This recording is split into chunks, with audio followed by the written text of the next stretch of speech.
Sekretaris Pimpinan Pusat Pemuda Muhammadiyah Pedri Kasman mengaku kecewa dengan jaksa penuntut umum yang hanya menuntut terdakwa kasus dugaan penistaan agama Basuki Cahayapurnama alias Ahok dengan hukuman 1 tahun penjara dan masa percobaan 2 tahun.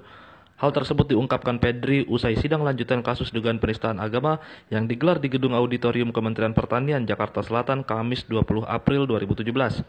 Pedri lantas meminta kepada Presiden Jokowi untuk memerintahkan jaksa atau hakim agar melakukan peninjauan kembali terhadap tuntutan itu. Apabila tidak, dia mengancam akan menurunkan Presiden Jokowi. Dia menilai langkah itu sebagai upaya antisipasi agar masyarakat tidak bertindak lebih jauh dengan mencari keadilan sendiri di luar proses hukum yang sedang berlangsung. Berikut pernyataannya. Baik, Assalamualaikum warahmatullahi wabarakatuh. Teman-teman media dan seluruh masyarakat Indonesia yang kami cintai, yang sangat peduli dengan tegaknya keadilan. Hari ini saya atas nama pelapor, Pedri Kasman, sebagai Angkatan Muda Muhammadiyah, mengatakan bahwa kami sangat kecewa dengan tuntutan yang dibacakan oleh jaksa penuntut umum.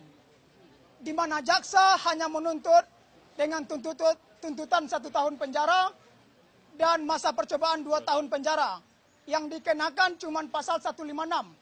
Artinya apa? Kami memandang bahwa jaksa penuntut umum diduga keras telah diintervensi oleh kekuasaan ataupun kekuatan lain yang melakukan intervensi secara besar-besaran.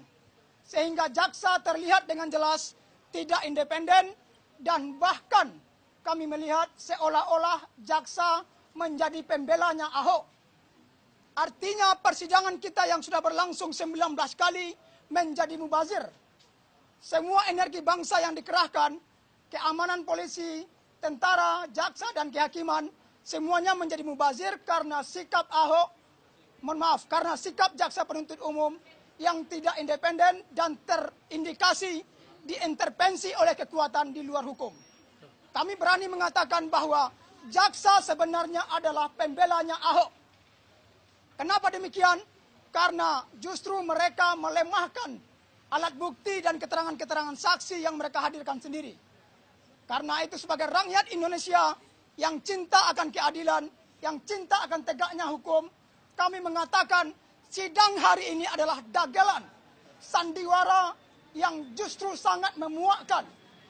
Artinya apa? Indonesia hari ini pantas kita katakan darurat penegakan hukum. Darurat penegakan hukum. Kenapa?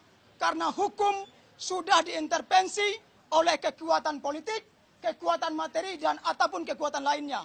Sehingga jaksa sebagai pengacara negara tidak bisa bertindak independen. Dan karena itu kami akan memikirkan tindakan-tindakan kami berikutnya. Bisa saja kami akan menuntut sampai ke presiden. Karena diduga keras, ini berkaitan dengan kekuasaan dan politik. Saya kira itu poin penting kami, dan silakan disampaikan ke media teman-teman. Seluruh masyarakat Indonesia kami sampaikan agar segera mempersiapkan diri menuntut tegaknya keadilan di negeri ini. Allahu Akbar. Saudara-saudara sekalian, kami melaporkan Ahok tidak ada kaitan dengan politik sedikit pun. Tetapi yang dilakukan oleh jaksa penuntut umum jelas terindikasi sangat politis. Sangat-sangat politis dan tidak independen. Karena itu kami minta kepada Presiden hari ini untuk memerintahkan kepada jaksa ataupun hakim agar melakukan peninjauan yang besar-besaran terhadap proses hukum ini agar masyarakat tidak terlanjur bertindak lebih jauh mencari keadilan sendiri. Kami katakan saudara-saudara, sangat memungkinkan masyarakat akan mencari jalan keadilan sendiri jika hukum tidak ditegakkan di negeri ini. Allahu Akbar. Sekali lagi, sangat mungkin masyarakat mencari jalan keadilan sendiri jika hukum tidak tegak di negeri ini. Karena itu Presiden harus segera bertindak. Jika tidak, bisa saja kami menuntut Presiden yang akan turun tahta. Terima kasih. Jalan keadilan seperti apa dan keadilan? Begini, kalau penegak hukum sudah tidak bisa diandalkan, maka negara ini sudah kehilangan satu pilarnya, eksekutif, legislatif, yudikatif. Kalau yudikatif sudah tidak berperan, artinya tidak ada lagi harapan untuk penegakan hukum di negeri ini. Itu. Karena itu masyarakat boleh melakukan tindakan-tindakan di luar kelaziman dengan alasan mereka tidak lagi percaya, tidak lagi bisa berharap kepada aparat penegak hukum. Ya, nanti kami akan pikirkan. Bisa saja kami akan melakukan aksi besar-besaran untuk menuntut Presiden bersikap lebih tegas. Kemudian tuntutan keadilan seperti apa yang diinginkan? Tuntutan keadilan adalah bahwa fakta-fakta yang ada dalam persidangan yang dihadirkan oleh jaksa sendiri jelas sekali. Pidato Ahok di Pulau Seribu 27 September 2016 jelas-jelas sudah diakui oleh Ahok, kemudian didukung oleh paling kurang 4 video lainnya. Video Ahok di Partai Nasdem, video Ahok di Balai Kota, video Ahok di Al Jazeera, kemudian ada lagi video dia yang mengatakan bikin wifi Al-Maidah dan password kafir.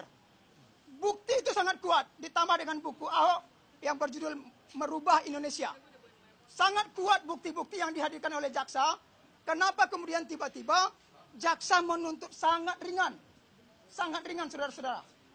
Jadi sangat anomali apa yang dilakukan oleh jaksa, sangat tidak lazim, sangat tidak masuk akal. Kami menduga keras jaksa kita sudah diintervensi secara besar-besaran. Apakah itu oleh kekuasaan, oleh politik, ataupun oleh materi sekalipun. Saya kira itu.